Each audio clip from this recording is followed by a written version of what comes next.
Très bien, très bien.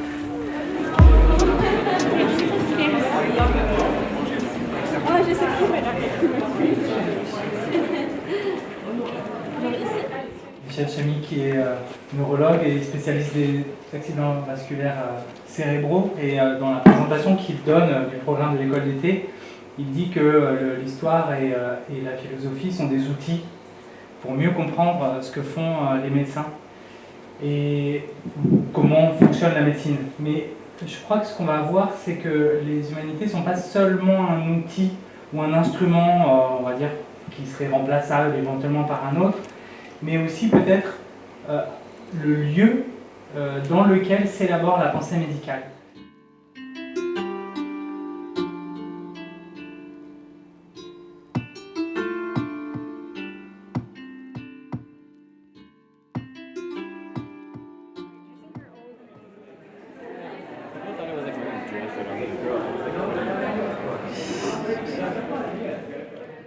La manière dont on communique avec nos patients, dont on pratique la médecine est vraiment déterminée par notre situation historique, temporelle et géographique. L'éducation, la pédagogie, la formation médicale vraiment se concerne plutôt sur les aspects scientifiques qui sont très importants. On doit comprendre l'anatomie, la biologie, la physiologie, etc. Mais ce qu'on fait de jour à jour dans la clinique, c'est d'interagir avec nos patients qu'on doit comprendre et écouter. Et ce sont des attributs qu'on gagne en étudiant la littérature. Put your last slide first, because who knows what happens, you might not get there, but at least your students will have the takeaway points.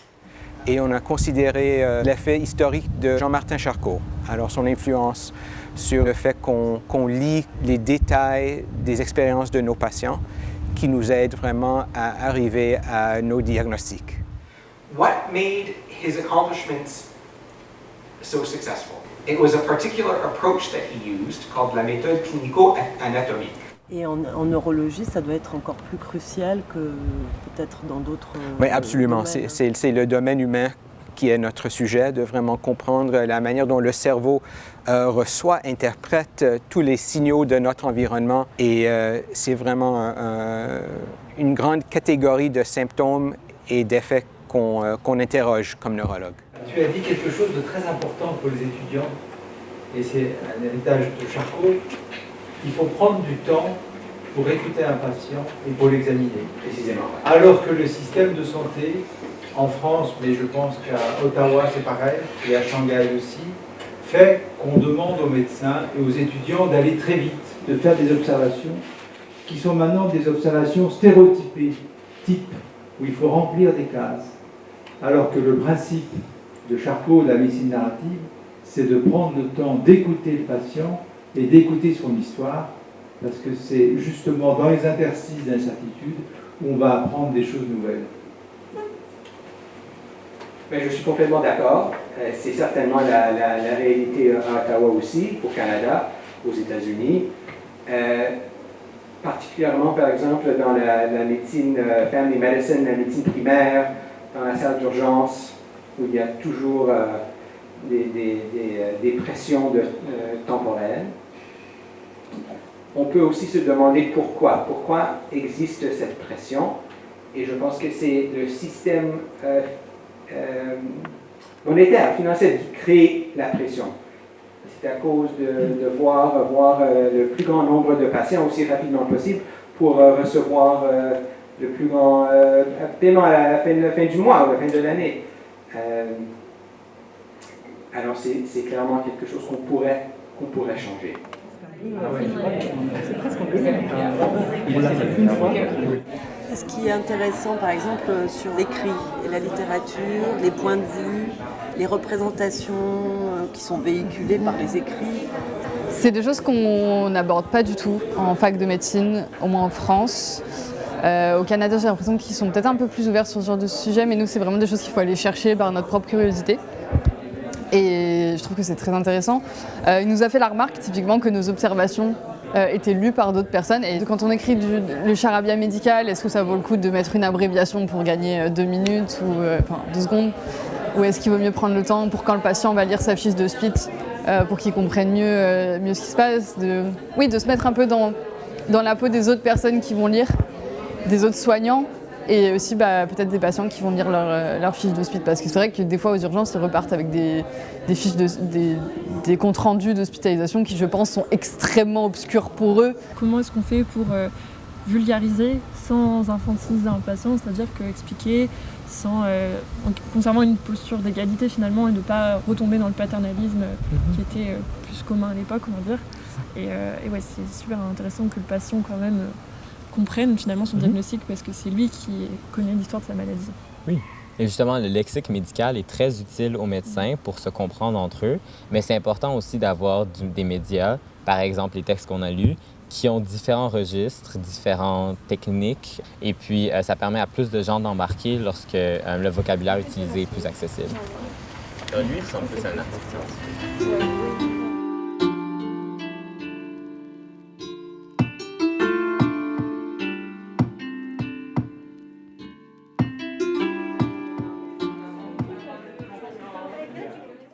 On a analysé 3 types de sources pour voir 3 différentes perspectives d'un même événement. Donc la 3e pandémie de peste qui est survenue à la fin du 19e siècle, dont le foyer d'éclosion principal est en Asie et plus particulièrement à Hong Kong. Et là, on a vu un texte d'historien, un article médical écrit par une femme médecin de l'époque qui était sur le terrain en train de soigner des gens qui avaient contracté la peste, puis aussi un extrait d'un roman historique pour avoir un accès un peu plus intime à cette figure historique qui est Alexandre Yersin, qui est celui qui est crédité d'avoir découvert le bacille de la peste. On voit que l'histoire de la médecine s'inscrit dans des histoires beaucoup plus générales. Typiquement là, c'était la colonisation et les politiques entre l'Indochine française et les colonies britanniques. Enfin, on voyait toute l'histoire de la politique autour qui influençait celle de la médecine.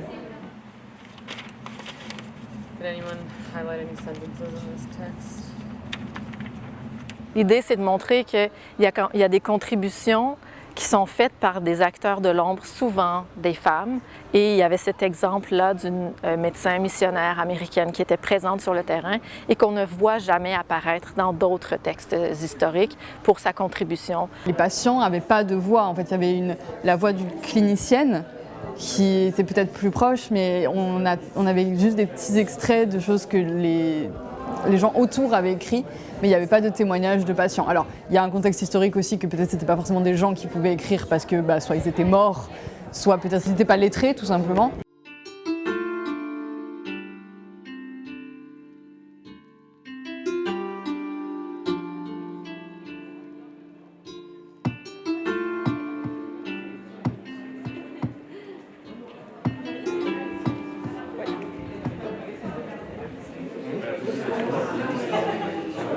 So we have Le Malade Imaginaire. Who is our captain for? Great.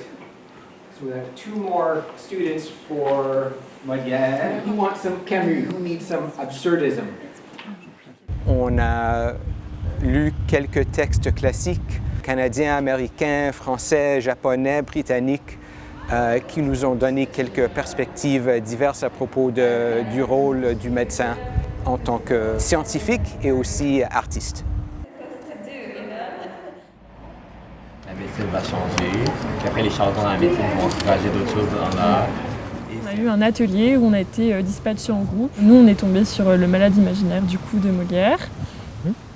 Durant cette œuvre, Molière met de l'avant différentes visions par rapport à la médecine.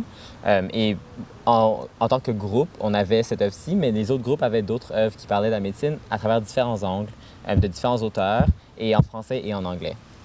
Donc à travers l'œuvre de Molière, on a pu discuter de thèmes tels que le paternalisme médical et d'autres sujets qui sont liés à notre pratique future. C'est ça, et on a vraiment eu l'occasion en fait d'échanger. Parce qu'on a tous des points de vue différents, il y en a qui voient des choses dans le texte que d'autres n'ont pas vues, et on apporte vraiment des notions qui sont peut-être différentes en France et au Canada, et du coup c'était quand même très intéressant. Ça pose en tout cas cette question générale. Sans les humanités, on ne peut pas très bien comprendre la médecine. Puis sans la médecine, on ne peut pas faire la médecine. En fait, il faut penser notre relation avec la médecine, il faut penser notre relation avec les arts. Et ça vaut aussi pour les artistes qui vont travailler sur des sujets médicaux. En fait, quelle éthique on a, quelle méthode on adopte, pourquoi on fait ça, comment on le fait. Et ça, c'est des questions assez primordiales sur la façon dont on va développer une démarche, une méthodologie de travail et une rigueur scientifique. Si on les place pas à côté, on les place exactement au même endroit. Et du coup, qu'est-ce que l'un apporte à l'autre? Comment ensuite on peut créer quelque chose de nouveau? Et surtout, dans quel but? Et j'ai l'impression qu'on a commencé un peu à toucher ces questions-là.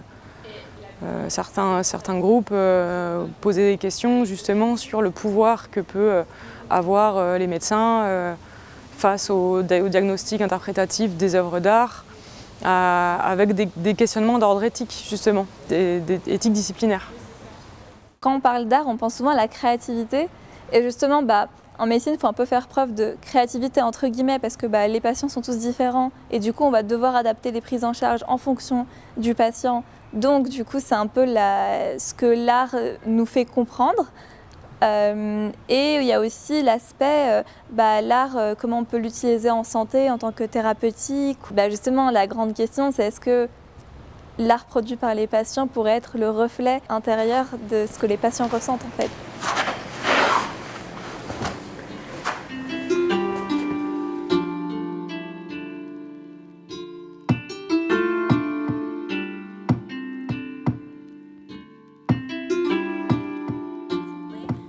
Les fleurs du mal, The Flowers of Evil by Charles Baudelaire. Oh, I read about him. He has a really complicated life. Yeah, definitely. Do you want to tell us about it? Baudelaire se définit comme un poète maudit et à travers la lecture d'un artiste, est-ce qu'on peut diagnostiquer quelque chose ou est-ce que ce serait de la surinterprétation? Parce qu'on sait aussi que les textes de Baudelaire sont extrêmement travaillés et que c'est une volonté de sa part d'amplifier le spleen qu'il veut tant communiquer. Est-ce que voir du médical dans ces textes, ce serait de la surinterprétation ou ce serait pertinent? Parce que de manière générale, on peut réduire toutes les œuvres d'art à l'état psychologique intérieur de l'artiste, ce qui semble assez réducteur. Et justement, on est arrivé à la conclusion que on ne pouvait pas arriver à une conclusion par rapport à ça. Et aujourd'hui, on a aussi cette volonté, cette petite manie de vouloir poser un mot sur tout ce qui peut exister ou non dans le domaine de la psychiatrie. C'est pour ça que, est-ce que ce ne serait pas un petit peu poussé à l'extrême de poser un mot pathologique sur juste un état d'esprit qui, chez Baudelaire, était très, très productif. Le fait de pouvoir dire sa maladie par un média artistique, par un livre ou par un film, et aujourd'hui ça se voit beaucoup sur les réseaux, il y a beaucoup de personnes qui racontent leur histoire mais de façon artistique, et ça se développe de plus en plus, et nous ça nous intéresse beaucoup, les récits artistiques de soi, donc qui peuvent permettre de dire des choses qu'on ne peut pas dire comme ça en face à face avec un médecin, et c'est une médiation pour dire ce qu'on ne peut pas dire autrement. Voilà. En tout cas ça c'est du concret, quoi.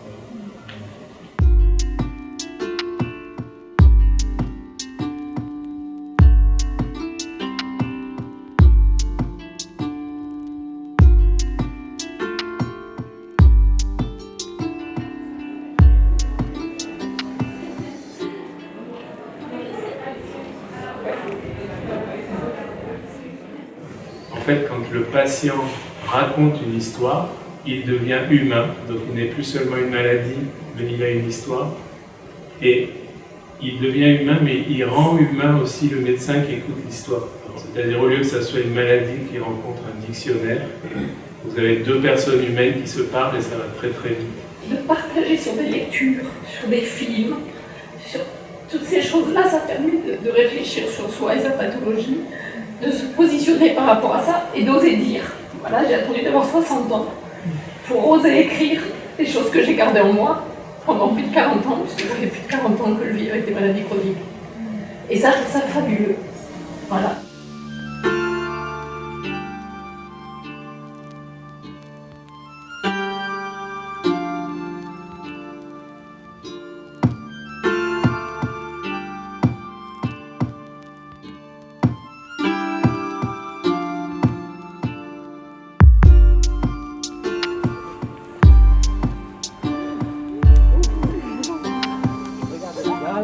Très bien, très bien.